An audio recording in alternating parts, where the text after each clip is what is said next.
community I'm very familiar with.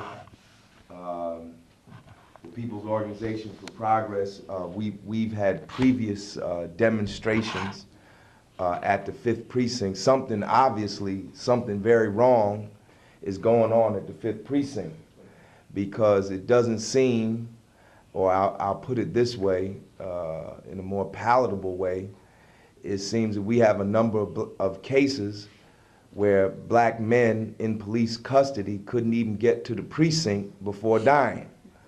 You know, and I have to ask the question I asked before in front of the 5th Precinct: is this Newark, New Jersey 2009, or is this Money, Mississippi in 1955?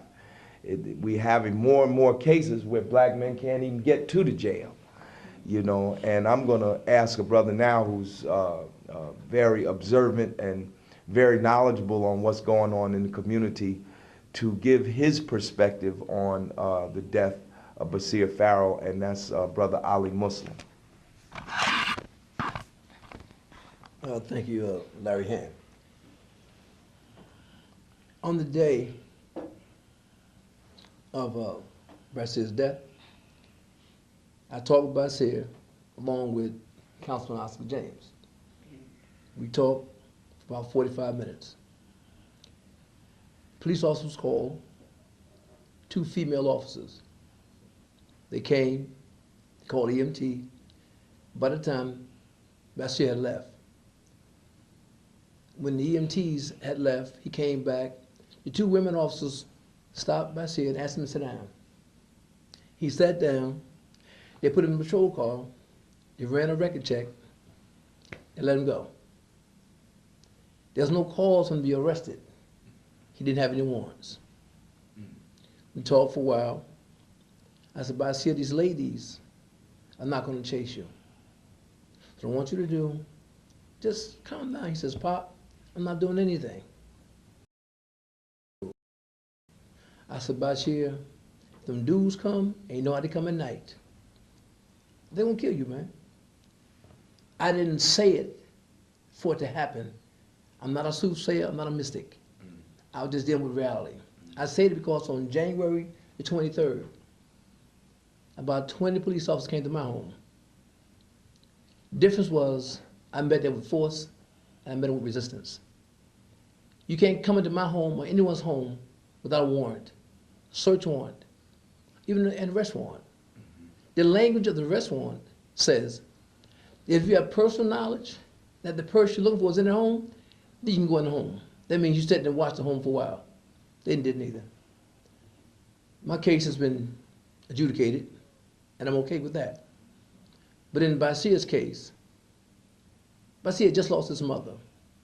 I hear people saying, well, he was going through some changes. Wouldn't you go through some changes if you just lost your mother?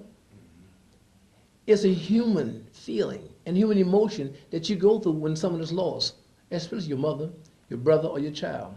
I lost a son in 2006. I'm still going through something. But nevertheless, the death of Basire Farrell was unwarranted. I don't believe you provoke anyone at any time to hit him, to beat him, to stomp on, to kill him. 20 police came to my house. I was arrested. They have a hole that the police officers use, and they were so proud of it when they arrested me. They make jokes about the hole, some kind of hole. They had my arm twisted, my neck bent over one way, my arm twisted the other. And they arrested me. 5 police officers. The other, I think 12, 15 was outside. So you tell me that Basire Farrell couldn't have been arrested by 5 officers? He wasn't 500 pounds. He wasn't 6'10". He didn't have muscles bulging everywhere. He was easily subdued. When the 2 women officers came and asked him to sit down, he sat down. He complied. Now all of a sudden he doesn't comply? I think that the tactics used by the police department needs to be investigated.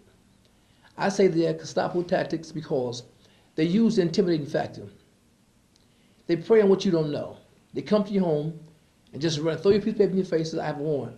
If you read the warrant, 9 out of 10 times, it's not even an arrest warrant, it's not even a search warrant. But because you don't know, they're coming to your homes, run around your house and find something that's illegal and say they charge you with that. I don't think it's right. I don't think it's just. If you notice, the word fairness never comes out of my mouth, because it's not a thing that we use. It's about justice. Once the police officers understand the sensitivity of the residents in that city, like Mr. Small spoke about, then it'll be a better situation. But I go a little further than that. We have to police our own communities. We got to stop being afraid to say something. Excuse me, can you get off my porch? Excuse me, can you move down the street? Excuse me, can you go, do you live around here? There used to be a charge called wandering. There was a charge called loitering. And I always ask this question, how free is freedom? We had to get a permit to have a march, correct me, Stan? So you need permission for that. You need permission to walk the streets. Because if not, what is it? Wandering? If you stand in the corner too long, which they just abolished after 27 years on the books, loitering, all of a sudden it's gone now. So you tell me that freedom is not free? The price of freedom is death. So we have to galvanize our communities and stay strong. And not just flex our muscles, but lift our community up. Because we are poor. We're poor in spirit. We're poor in education. We're poor in health. This is how we're poor. We're not poor financially. We're not poor financially. Our spirit is poor. And it needs to be uplifted. And I believe that this case is going to galvanize our community and make us rich again.